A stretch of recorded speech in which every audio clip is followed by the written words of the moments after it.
Ryan Milne versus Keith Mitchell. Oof. I thought that picture of Keith Mitchell was Adrian Peterson. Yeah. Keith Mitchell is kind of like a Charlie Clemens candidate in the sense that he had one insanely good season. That's right. And he made the Pro Bowl that year. But like, I would just say that Keith Mitchell was a good linebacker, even besides the year that he made the Pro Bowl, where he kind of went nuts. Like, I would say he's closer to he's closer to Meacham in the sense that, like, I would say he had 2 or 3 good seasons and one great one. Milne is like 100% he recovered Hakeem's fumble. Like, it's one play. So I'm leaning Brian Kevin's Milne. hero, Brian Milne. Yeah. I'm just thinking of the Thomas. I'm just thinking of the bottom of the bracket. Jude is going to be just outraged. He might be so outraged. He might reach the bottom. He might reach through the internet and break my good arm. Check this out, Kevin. Kevin's screaming right now. Hakeem drops the ball. I mean, Is it Milne or Milne? it's Milne. Milne. You don't say it the same as Milne Boulevard. Which Lakeview. is Ralph's. Which is where I grew up. That's right. That's where my grandfather's house was, Milne Boulevard. Milne, right by Mount Carmel. Yep. This one, two very strong candidates. So, Kevin, I'll let you go first. Brother, it's Brian Milne. I mean, the guy, he played 5 years total in the NFL. The Saints were the last team he was on. He only started 2 games that season. He appeared in all of them, but He was a special teams guy. Yeah, he was a special teams guy. That was it. And this is what he's going to be known for. Like, this is the thing.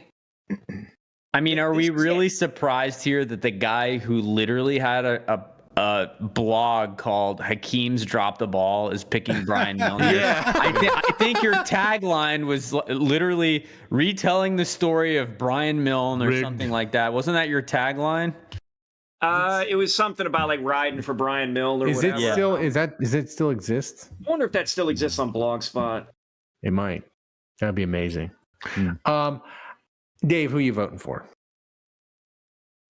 I feel like Brian Milne was the precursor to Steve Gleason. He was like the amuse bouche before we could get to Steve Gleason.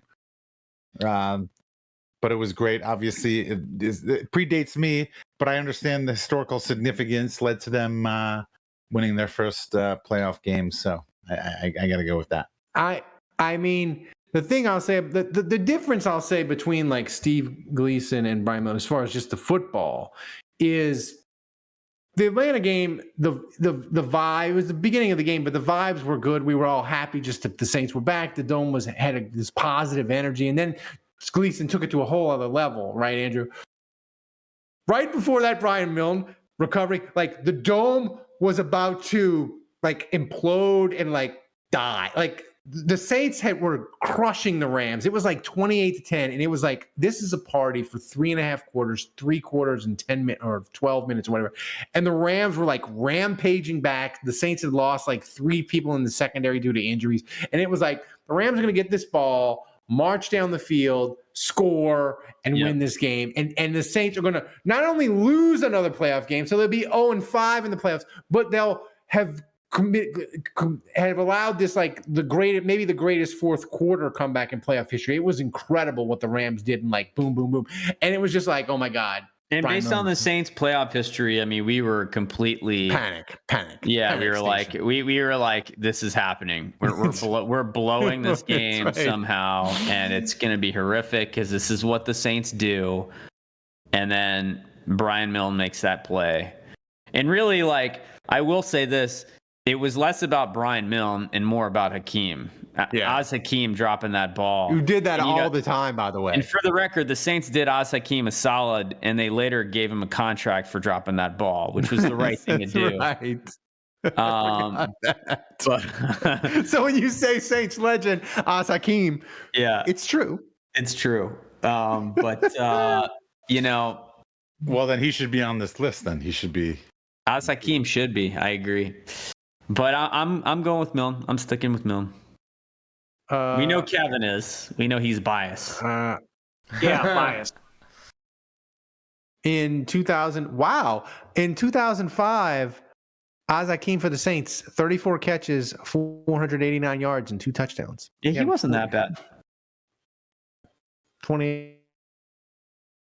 Oh, Brian Milne too. It's Frozen Ralph. Thomas announced the results. Announced the winner. announce Thomas. what? Announced the winner, Thomas. Roger that. And the winner is Ryan Milne. I will say one thing for Keith Mitchell. My wife yelled at me the other day because somebody asked us our anniversary. They said, "When's your anniversary?" I gave them the wrong date.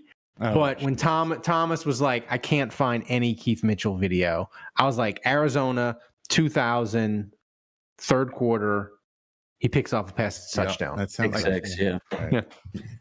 Nailed it. Right in the memory bank. In the memory bank forever. Locked in.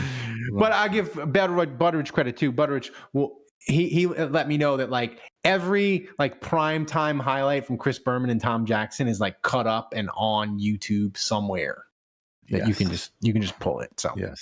So By the way, I am going next week. End of next week, I am going to Key West. If any of you guys have recommendations, or any of our listeners have recommendations, I am willing to listen to them. Hemingway's house, of course, obviously, and they have a cat lady that has trained cats. That's Ryan.